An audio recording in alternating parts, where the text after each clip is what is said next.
Equal parts benefit and drawback to barely anyone seeing most of my videos is that there's no one to kick me in the pants when I promise to make one and then fail to do so for almost a year. To be fair, back when I ranked the stories of Doctor Who Series 10 and promised a deep dive on my number one pick, absolutely nobody voiced any real interest, so I figured I'd let it slip by the wayside.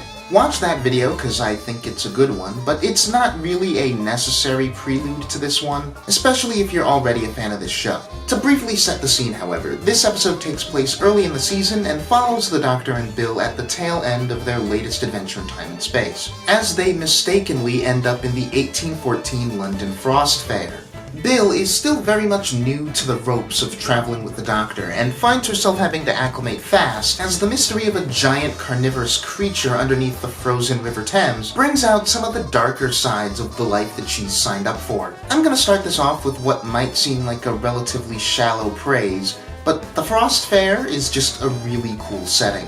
The idea of this whole little carnival/block party that's held on top of a frozen river is just one of those things you'd love to experience for yourself, especially with everyone present in killer Victorian garb. It's one of those quaint historical occurrences that reminds you that our own planet and past can be just as enchanting as any alien planet or futuristic city. While this story is in a lot of ways about the quintessentially human darkness lying underneath that charm, with the Frost Fair basically being a big trap set by the story's capitalistic villain, it's still just an engaging place to have our characters visit, a great trip to take the audience on, as it were. Getting into the story itself, one of the very first things to happen in the episode is Bill expressing her worries about the fact that slavery is still totally a thing. And immediately that sets a very pointed tone for the story. I think this single interaction, the Doctor's sober and disappointed response to Bill pointing out this facet of human history, indicates how mature Series 10 feels, especially when compared to a different version of the same interaction which had occurred in the show nearly a decade beforehand. The Shakespeare Code is an episode that's not aged very well for multiple reasons, and it's telling that this moment isn't even near the top of the list. When Martha Jones displays fear that she might get carted off as a slave for the color of her skin, the 10th Doctor is glib, utterly dismissive of the possibility and ignorant of the legitimate cause for anxiety here, in a way the episode never calls him out on. In Thin Ice, the episode's more mature approach before we even hit the opening credits indicates a story that's got these social issues on its mind, and the rest of the script will actually serve to pay that off. Granted, when the episode does get glib, it's very funny, while also still being a poignant underlining of the show's general approach to time travel, with the Doctor assuring both Bill and the audience that the decision to change things in the past only matters as much as the decision to change things in the present. Every choice I make in this moment, here and now, could change the whole future. Exactly like every other day of your life. The only thing to do is to stop worrying about it. Pearl Mackie's delivery in particular sells this bit. Your friend, Pete. He's standing there a moment ago, but he stepped on a butterfly. Now you don't even remember him. Shut up! In terms of characterization for the Doctor, I think Series 10 is maybe the peak of this entire show. I love all 13, soon to be 15, of our main Doctors, and the ways that they're unique from each other. I legit don't think that a bad version of the Doctor exists. That said, in a perfect world, Peter Capaldi in Series 10 would be the basis for how every writer in every medium approaches this character. Throughout this episode, we get to see the Doctor be wise and encouraging. You're not stepping on a butterfly, you're just taking a flyer. Warm and welcoming. It's just time travel. Don't overthink it. Goofy. You know, I bet you that I could steal anything from your shop. In theory, I could steal anything. In theory. Cold and pragmatic. A few hours ago, we were standing in a garden full of dead people. They were dead already. Morally and practically, that is not a useful distinction. Unlearn it. Evasive. Have you ever killed anyone? There are situations when the options available are limited. Not what I asked. Sometimes the choices available. That's not what I asked! And possibly most importantly, this episode is a great display of the Doctor's intelligence and wit. The scene where he manipulates the shipyard worker into telling him and Bill everything that they know about the creature and what they're using it for is all just spectacular dialogue. And I love the moment soon afterwards where he takes a minute to fix Lord Sutcliffe's orrery so it's more scientifically accurate.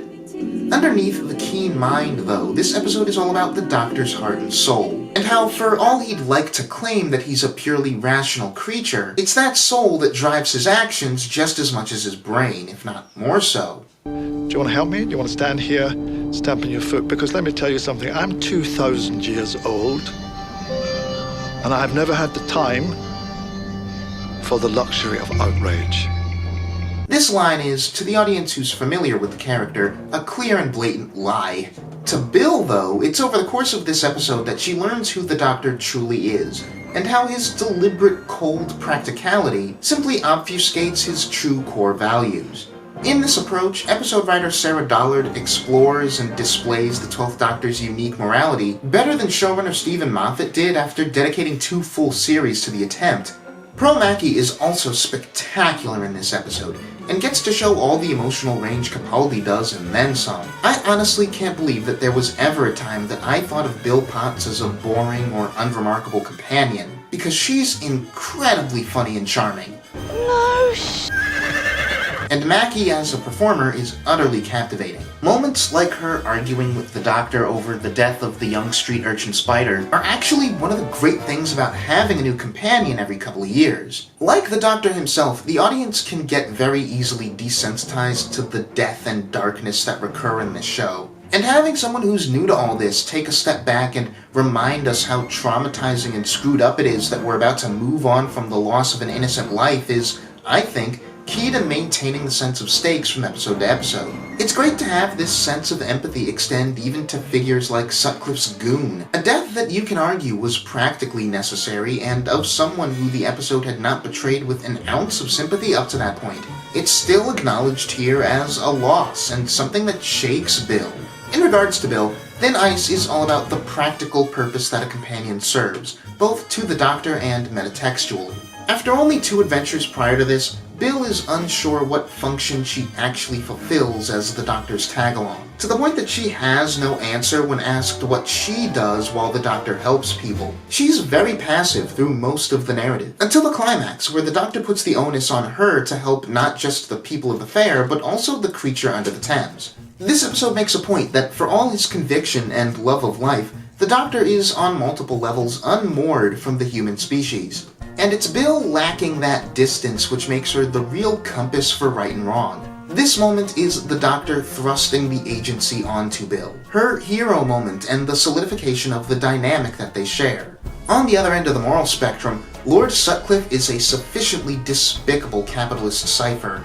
Series 10 as a whole, but especially this episode, was very lucky to come out just early enough to avoid the current wave of bigoted, anti-woke media punditry that exists online. Could you imagine if an episode in the Chibnall-Whittaker era had come in swinging with lines about Jesus not being white? You'd never hear the end of it. Now me, I wish a majority of the Chibnall era was a fraction as socially conscious as this single story.